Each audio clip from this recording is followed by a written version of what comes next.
Good! Once again, welcome back to my channel. Magsungkitan at magkukud na naman taga-kudkod. Ngayon kasi is day off natin. So ito ang ating daily life dito sa simpleng pamumuhay dito sa bansang Saudi Arabia.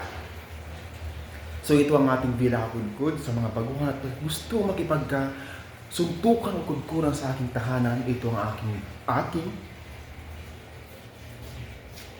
ito ang ating villa. Naglalaba pa ako. Tapos? Hindi ba tapos?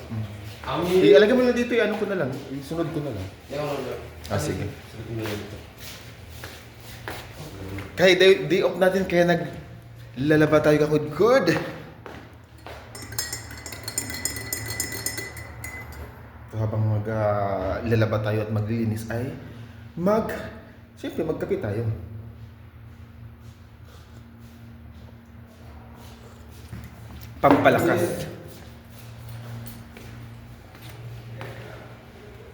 Pampalakas ng ating mga gagawing kakudkod.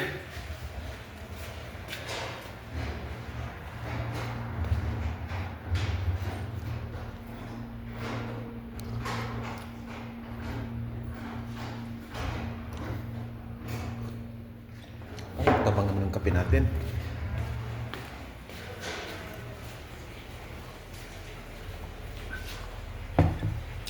May nakikita akong isang teknik kakudkod na gustong i-share sa inyo kakudkod.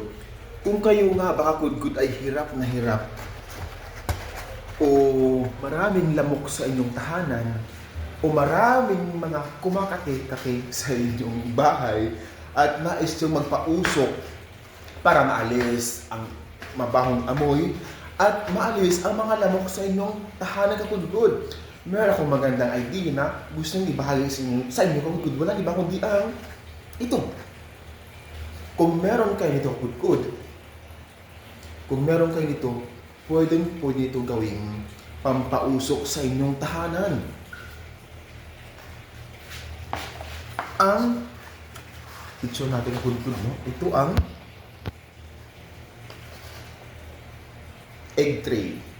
So, ang egg tray kakudkod ay pwede mo itong gawing pampausok sa inyong tahanan para mas maganda at maalis ang mga lamok sa inyong bahay. Kaya habang kayo maglilinis, gusto kong magpapausok ito para matanggal ang mga lamok-lamok, mga kumakati-kati sa inyong tahanan. Sisindihan nila ito kakudkod. Pagtapos magsindi, ay uusok na ito na parang katol. Meron ako sinindihan dito kakudkod.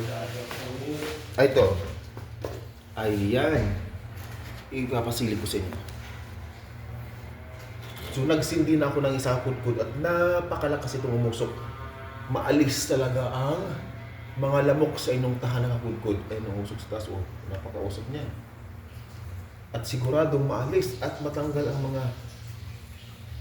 mga surot sa inyong bahay ng kudkod. Isa din to sa nagpapalis sa mga surot.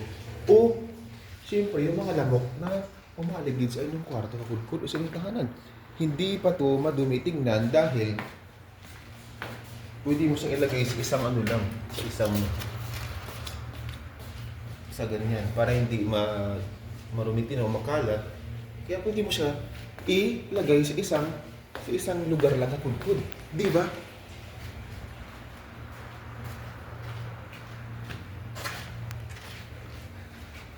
Usok.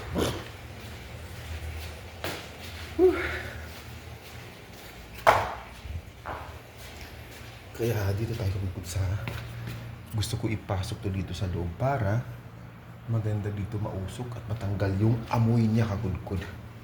Dito okay para wag na. Papasok nila kanya dito kakudkod. Kaya dito ako. Kasi naglilinis tayo.